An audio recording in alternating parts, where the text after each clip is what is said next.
Hey everybody, Hey, hey, hey. how you doing there, Tisa? Good, good, good. We're back. We're back. Welcome back to Health, Wealth, and Relationships with Tisa. And Grant. Happy New Year's. Happy New Year's to you guys. So I hope that your first week of the year has been good and well. And so we are coming back to follow up on our conversations we have been having about health. Grant is Lucky Duck is coming live from St. Croix. So we want to say hey to him. And so if you notice a different background, he is in sunny St. Croix on a beachfront something, just soaking up sun. So we just want you guys to know that. And we are coming to you live from my basement, my beautiful back scenery, and my home. So anyway, we want to get right into it. So we are fresh into the new year. We are going to talk about health, wealthy relationships. We are trying today to give you baby steps towards moving towards better, right? We've been talking about baby steps. And we want to give you some tangible steps today, but also Yep, just remind you to take it slow, give yourself some grace, because we don't want you to start off jumping right into the deep end without knowing how to swim, right, Grant? absolutely. You don't want to do that. That's not going to give you a good result. But I think if we do it right, one thing I liked about you, Tisa, you are a former athlete. You understand how to get ready for the season, right? That you don't just jump right in and start doing a lot of exercising and work and things like that. You've got to ramp up into that. So I like how you work with me, especially me lately. So, Grant, you're gonna have to take some baby steps first before you can kind of crawl, walk, run. Because I think most people fail due to lack of knowledge, not because they have the passion to go forward. So let's get into it. Okay. So we talk about intention. So we want to talk about a mindset and come from uh, just a perception, um, and just know that it's easier to move forward with baby steps if we attach old, new habits to old behaviors, Hmm. right? New Yeah, behaviors to old habits, right? So if instead of just doing something fresh off the bat or new, just kind of start with where you are, always where you are, and then add something to that. So let's just say watching TV. So moving forward, just watching TV. If you're one of those people who are kind of a couch potato at this moment, move from a couch potato that moves, right? So yeah. maybe just during the commercials of your favorite show, get up and walk in place, right? Just something like walk in Great place. tip. Great tip. Yes. How about sit and stretch? Sit and stretch. You said. Sit Wow. and stretch, right? You're on your butt anyway. I tell you, the older you get, the more important it is for stretching to keep your body flexible. As you know, everything tenses, your bones get brittle, easy to Hmm. break. People always like, and we can only use our parents as example because those are the only older people and aunts and uncles that we have to kind of go by in terms of what happens to our body as we get older. So I'm trying to tell you, give you some heads up. 62, almost 63. Hey, 63, speaking of, just off the topic, everybody born in 1963 turned 63 this year. That's right, man. That is a statistic that you showed me, and I Right? was like, I didn't even think about that. 63, I 63. didn't think about it. Yeah, Somebody yeah. told me on Facebook, I forgot, one of my high school friends said it, and I think it was Mr. Haynes. I don't know. Somebody said it on a recent post that I put out, and it's like, hey, y'all, all of us that was born in 1963 are going to turn 63. So, anyway, all that to say is we have some years behind us, and we have some people that have gone before us to kind of give us some guidelines a little bit on how to do this. So, for me, it's easier to attach, and for everybody to attach new habits, old behaviors. It just kind of triggers the brain a different way. It's like, yeah, we're used to doing this. Oh, well, what are you doing? So it kind of kickstarts your brain off in another direction. Oh, we can do these two things together. Oh, brings down some of the anxiety of doing it. Oh, this is not so hard. Sets in. Oh, this is doable. Sets in. So putting those new habits, new behaviors to old habits is the best way to start. I think you're hitting it right here there. You got to start where you are. Take a good assessment. We've talked about that in the past, but take a real good assessment. But if you have the passion to make some changes for yourself, this is what this episode is really all about. So let's get into the health. She's talking about health, right? And health is a big thing. One thing I like what she said, she's talking about add some color to your plate.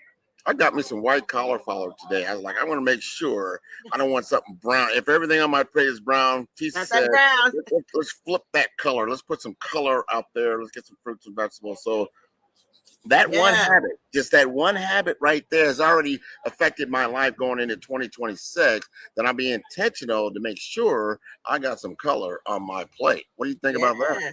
Awesome. Good for you. Good for you. You know, because when you talk about health, we got to keep people in the mindset of healthcare versus health versus wellness.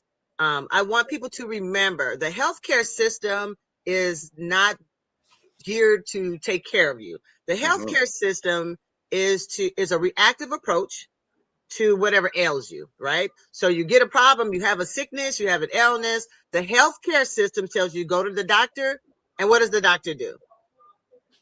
He diagnoses, he gives you some medication, he treats you, and he usually treats the symptoms of the problem. Then that's where the healthcare system is designed to do, because they're not trying to get you well.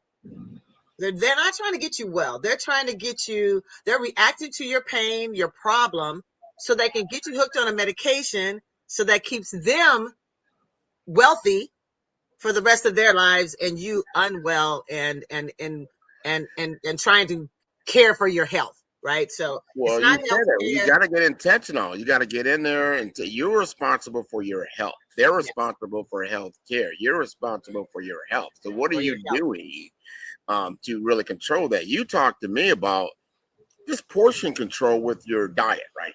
Food, right? You know, how do you get the right, because, especially coming through the holidays, everybody's piling up stuff on their plate. Doing that kind of stuff. Talk to us about portion control. Yeah. So again, 80-20 for me, but I think 90% of anybody's wellness is at the table, right? If you are what you eat. If that is not a truer statement in life, you really are what you eat. And so the more good things you can put in your body, the better off and well you will be. So when it comes to nutrition, some of the baby steps we want to give you, first one, like you said, eat color. Eat color. Look at your plate, current situation, where you are now, and check out your plate, breakfast, lunch, and dinner. If it does not have any color on it, start looking for those things to add color, which should be a fruit or a vegetable, right? Because your color is, you probably got a meat there. No doubt a meat is brown and black sitting up there, and you probably got a potato there, right? We love potatoes, right? Meat, potato. We are a meat and potato really country. And not so much in the fruits and vegetables. That's why other countries that are on the Mediterranean diet and other diets live longer and they're healthier, because their diet is mostly fruits and vegetables and not meat and potatoes. So it's totally opposite of ours. So for number one, eat color. Number two, portion control, right? So an easy way about looking at portion control is no portion should be bigger than your fist. So if you can put a plate out and you put your fist down and say your piece of meat is bigger than your fist, go ahead and cut that baby in half. Especially the protein. Now, where you can go crazy is on the fruits and vegetables. So when you have a portion plate, you should have some meat, some fruits and vegetables, and maybe a starch. So maybe that fruits and vegetables can have two portions, so you can have two fists, right? Because those are good things for you. So think of that meat, one fist. Don't be getting no big ass steak. Don't be getting big 2 pork chops. If it's more than your fist in terms of that meat, put it down. But think of vegetables and fruit, put 2 pieces together. So this on your plate is like half your plate, and then you got a little piece of meat, but a lot of fruit and vegetables. That's a thumbs up plate.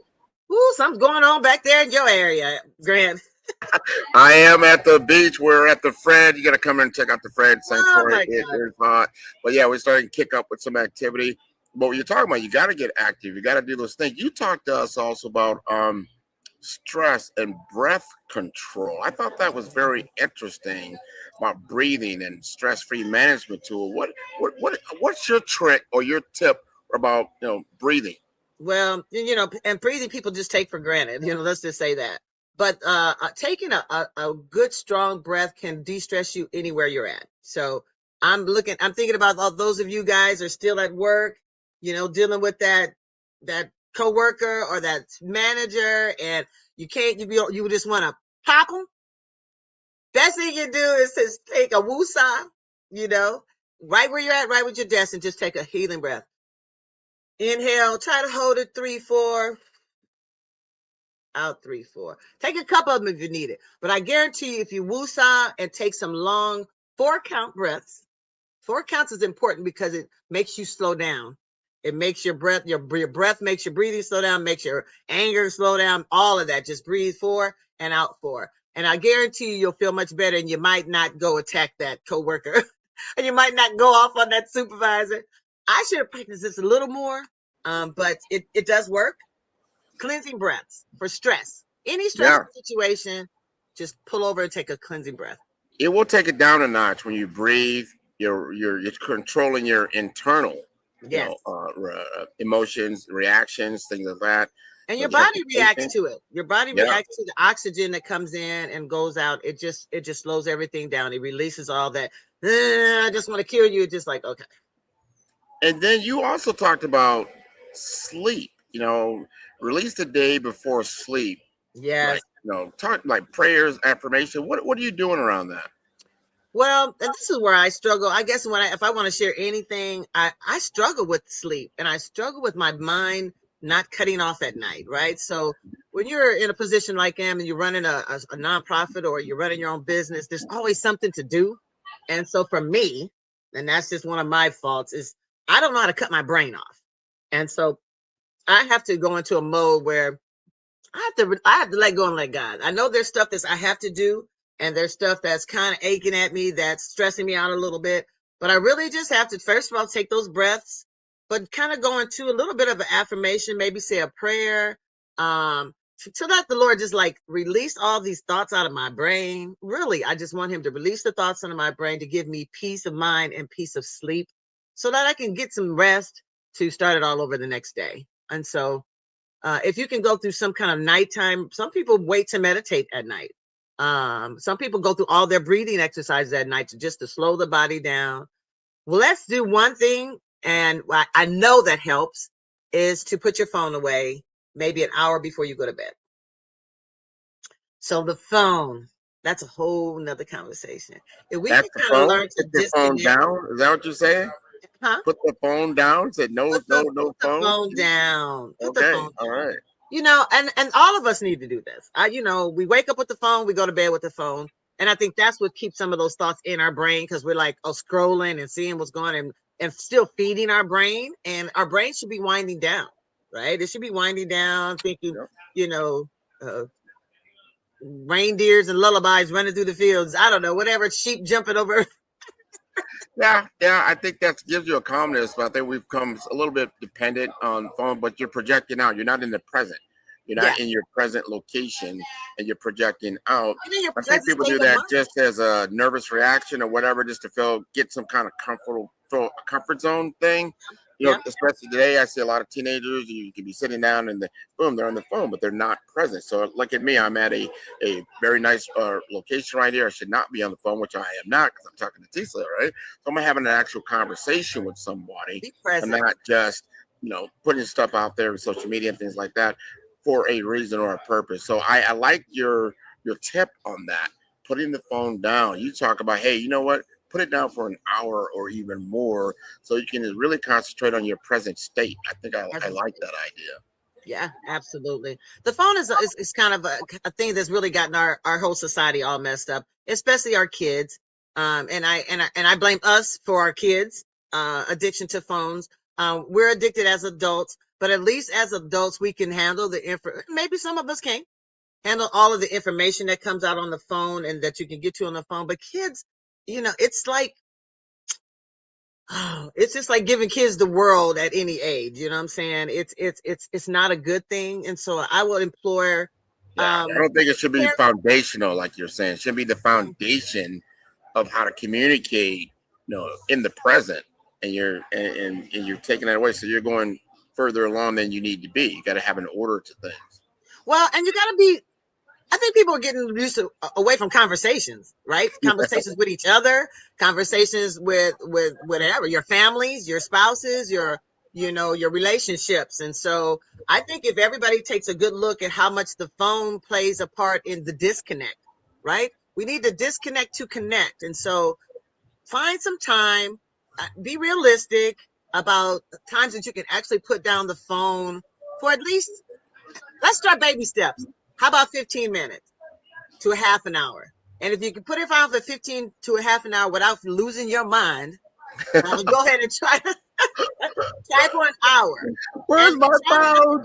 try it at the end of the evening. At least you've gotten all that, and you want to get the monkey off your back. Try it at the end of the night, where you should be winding down. You shouldn't be doing business. People shouldn't be talking to you. Right before bed works for me.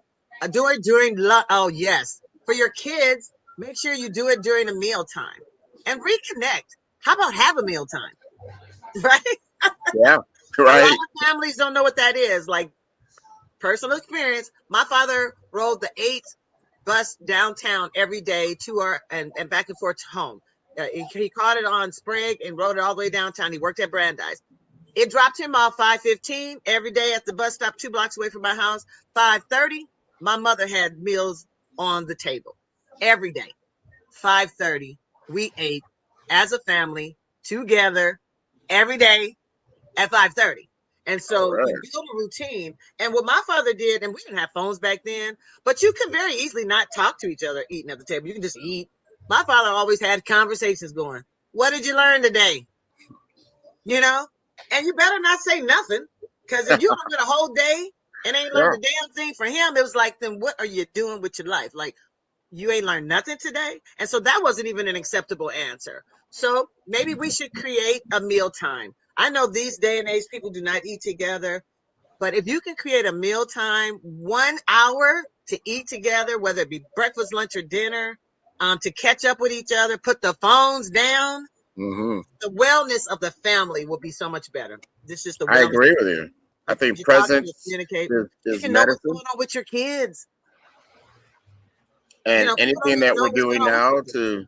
to foster, especially in today's world, there's a lot of uncertainty, and people just aren't sure what the future will bring. But you can live in the present, and the present is where the action, the life is in the moment. Yes, I think presence is medicine of itself, I and agree. that to practice it. And I have the opportunity now to sit down with my mom and my stepdad and have conversations and really know what's going on. And it feels great. It feels fantastic. So I agree with you 100%.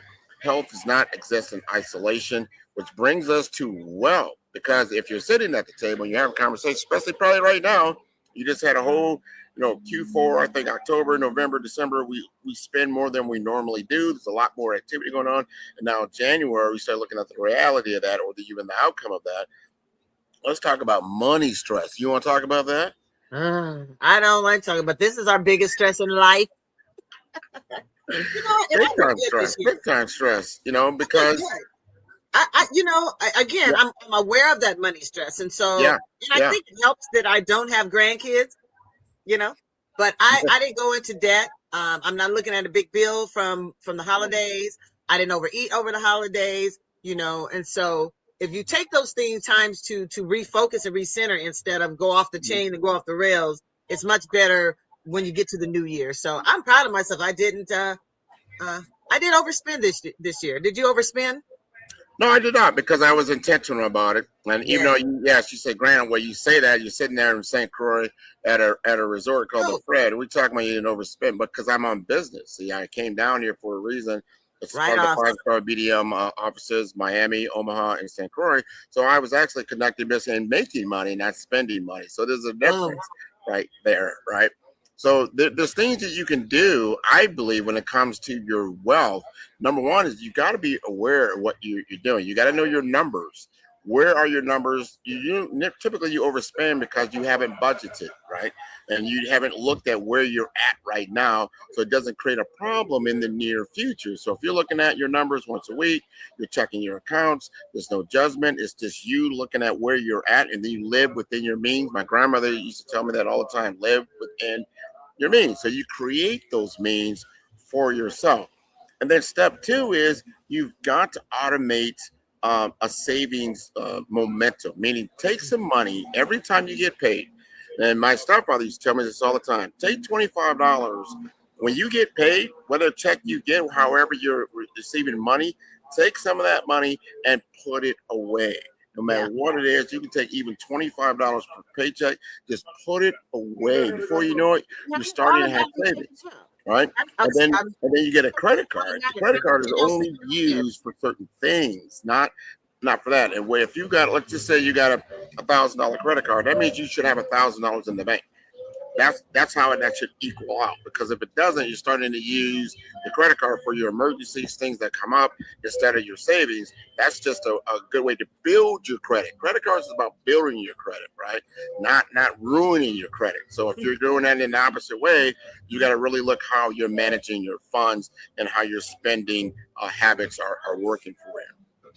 Absolutely. And when you talk about spending habits, it's just know what are your spending habits. Start writing down and really keeping track of what you're spending stuff on and prioritize that list. So that's a good start. Just writing down what you spend things on, categorize it, see how much money is going towards entertainment or the food, see how much money is going into your bills, see how much money is going into some other maybe addiction that you have. Mine is thrifting. No, I thrift every day if I could.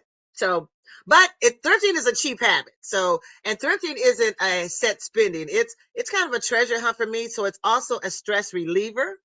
I might be spending money, but it's small amounts of money, right? So I'm getting that spending money monkey off my back, but I'm not spending hundreds of dollars. I'm spending $25, $35, getting some great deal. And it's bringing down my stress because I'm doing a treasure hunt. It's very relaxing for me. Because you will have no one. If you look at your 2025 and you say, wow, this is what happened. What things occur during time that you didn't budget for. You didn't see that happening, right? So you've got to make sure you've got enough money to handle certain things in your life, so you're not just buying frivolous things that have no value. Try to acquire assets, not debts. That is the goal of what you're trying to accomplish. With small baby steps, like take a look at where you're at. Look at your credit card statements. Look at your bank statements. It gives you a track record of what you are truly spending your money on. And everybody knows the basics of life have gone up. You know, your food, your rent, utilities, these things have gone up. So now you got to start like, how do I create new revenue streams for myself? If you've only got one type of revenue stream, try to add another, whatever it may be. It could be a hobby. Like Tisa loves thrifting. Maybe she could teach somebody else to thrift. Like, wow, they would pay her for that. So start thinking out of the box, create some new revenue streams for yourself, and then put that money away and then utilize it to come on down to St. Croix and visit with Grant here at the Fred. How about that? Yes. It really is about prioritizing your spending, putting yourself on a little bit of a budget. People don't like the word budget, but you have to be on some type of a budget so you know what's coming in and what's going out.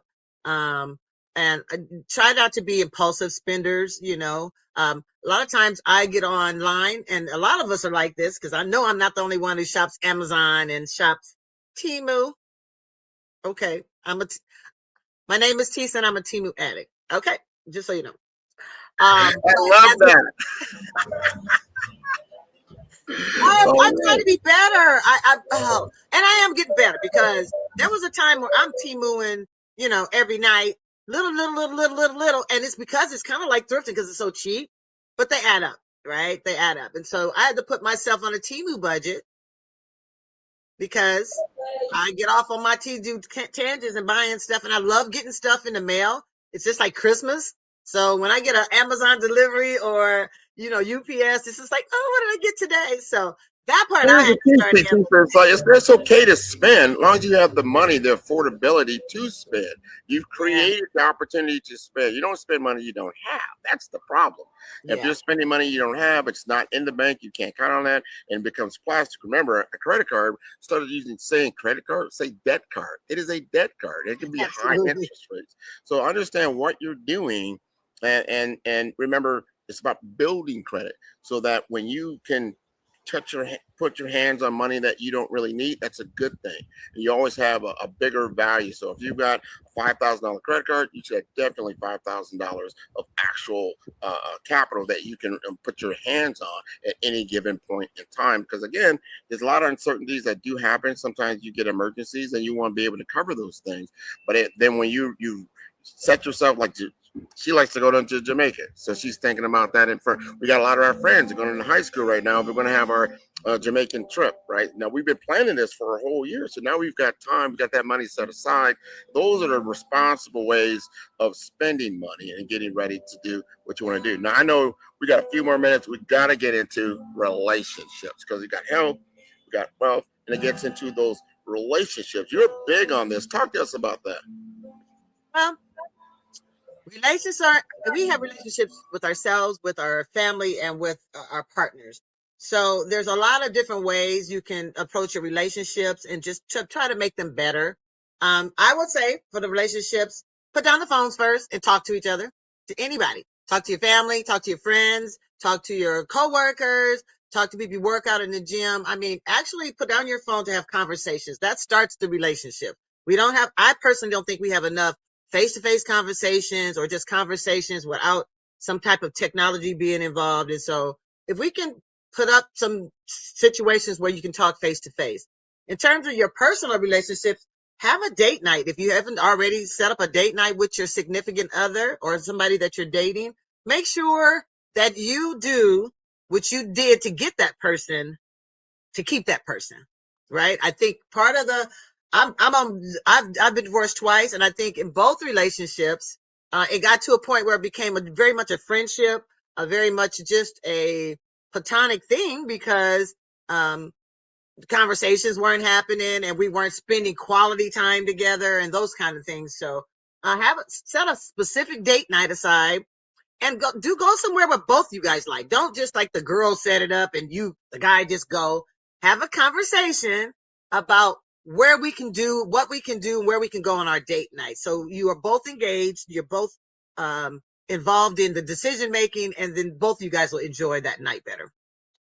So a date night is a great idea. A lot of people, I think date night is the way to go. I tell you, I've been here now for over a couple of weeks. I've seen a lot of couples come out, really enjoy themselves during this Crucian Christmas festival time period. You hear that beautiful music in the background. yeah. But I'm sitting here by myself, and I should not be that way. But I'm having a great time enjoying myself and seeing how great relationships are formed and sustained, and what you have to do to nurture these types of things. And I learned from so many other people. So I learned a lot from Tisa. Like Tisa, she says this is what a good relationship should look like, sound like, be like, and put it all together. So if you got good health, you got to start there. You got good wealth, your wealth, because when you're not stressed out monetarily wise, right, and then you can engage in a relationship, it's a much smoother situation. I think we talked about it before, that most relationships break up because the wealth is not right, the money is not right. I don't want to afford that. You're putting me in a position where I'm going more deeper into debt than I'm not acquiring assets. And that's when you got to get into that teamwork. That's how I look at relationships that build health, build wealth, and everybody benefits from that. Yeah, it starts with a conversation, right? I think, like you said, a lot of people break up because of finance issues. And if you go back and talk to those couples, you'll ask them, did y'all sit down and talk about, like, what's important for me to buy and to have in my life? What de-stresses me in terms of finance? What stresses me in terms of finance? I have some people that if they don't have $10,000 in the bank, they're stressed. Well, lucky you. That's the stress that somebody who has wealth would have. But there's other just smaller stresses, like on my level, if you just can't pay a bill, right? If I can't pay a bill, that stresses me out. And so we got to have conversations, especially with another person. I got to have these conversations with myself, no problem. But if I'm spending your money and my money, there's have to be conversations down, like, what's important to us? How are we going to spend the money? And a lot of times people do have separate accounts. A tip might be for a couple to have your separate accounts, especially if you're both working. When you're both working, you're both contributing to the household income. Have some, like put that $25 away into a savings that I could just blow. And you can put 25 in the savings you can blow from our joint checks or whatever. So we both can have some money, mad money they call it, mad money to spend, where we can do what the hell we want and it's not going to affect our household income. Yeah, then there's no upset. Everybody understands what the game plan is. You have an agreed upon game plan, and you both manage the resources together. Because I think, well, in a marriage is definitely that's a business partner. It's definitely they're your lover, your friend, your family member, all of those things. But marriage is definitely it can be a business relationship and understanding. Or even if you're just living with somebody. Yeah, all of that. A lot of people are, cohabitating. So it starts with the conversation. It starts with just everybody kind of throwing it on the table, being honest about your spending. Being honest about your spending. People are, first of all, meet yourself where you are. How are you with your spending? Are you a good spender, a saver, or do you not save at all? How good are you at budgeting? Are you a good budgeter? Do you not budget at all? Do you just spend beyond your means and think about the consequences later? What's your mindset about spending? So those are the conversations that you need to have with yourself and with other people that you might be involved in financially. For sure. I love it. We're getting toward the end of our conversation for this week. If you liked our show and you like what we're talking about, you want to participate, we love our audience when they give us comments. A lot of these things that we're talking about now have been feedback that we're getting from other people. We've been doing this maybe about a month or so, and they love the concept and how me and Tisa are bringing these things out, saying what needs to be said, because I think it's very important. And we're going to go deeper into this as we go deep into 2026 with an intentional direction of getting better with our health, our wealth, and relationship. Tisa, bring us home. All righty. Well, we hope that we can give you some tangible tips. We'll continue to try to give you tangible tips. We are going to try to get a platform where we can leave information for you to go get, whether it be a recipe or self-care tips or whatever. If we don't get it in on the show, that you can still go and find that information, because we want to be very helpful. And then, leave us comments on maybe a topic that you want to talk about in terms of health, wealth, and relationships. Comments on anything we've said that made sense to you. Comments if you've started any of those tangible tips that we've given you and see how they work for you. We love the feedback. And just so you guys know, Tisa was on her way down here to St. Croix. Unfortunately, there was a lot of events that happened. We had storms that happened. We had the airspace coming to the Caribbean got shut down for reasons that these are things outside of your control. But the next time you probably see us, or you probably be in the Miami area, but obviously back in the ONE. But I wanted to let everybody know that she was on her way to St. Croix. And we will be doing more lives from other places. We move around. So like you said, we might be in Miami in the next few months. I'm definitely going to get to St. Croix if I have to get there. My birthday's coming up in April. I'm planning a trip. So it's going to happen. It's going to happen. And we will be in Jamaica for our all-school reunion, all-school 81. That's coming up in Mo Bay. And again, I want to say one more thing. If you want to join the Jamaican relief effort, contact Tisa. She got a friend of hers, Duane, that goes out to Jamaica. There's a lot of people still need a lot of help. So anything that you can do around that would be wonderful. So thanks again for tuning into the show on health, wealth, and relationships. All right, everybody. Enjoy. Till next week. Bye. Imagine waking up with more energy, a peaceful mind, and relationships that grow stronger every day. That is the vision Tisa Harden and Grant McGaw want to help you achieve, and it all starts with simple, practical steps you can take this week. On Health, Wealth, and Relationships, every episode brings you real stories and trusted experts. Tisa and Grant focus on 3 tactical steps each week. Small, doable moves that protect your health, grow your savings, and bring you closer to the people you love. No complicated rules, just real progress. Try a clinic-to-kitchen swap to boost your energy. Start a money buffer habit that quietly builds your financial confidence. Or try a 1-minute exercise that helps you reconnect with your partner. These quick wins are not chores. They are steps toward a better life. People who try just one intentional step report more energy, less money stress, and evenings full of laughter again. Join Tisa and Grant. Start small, live bigger. Tune in every Thursday at 10 a.m. on Facebook, LinkedIn, and YouTube, and subscribe now.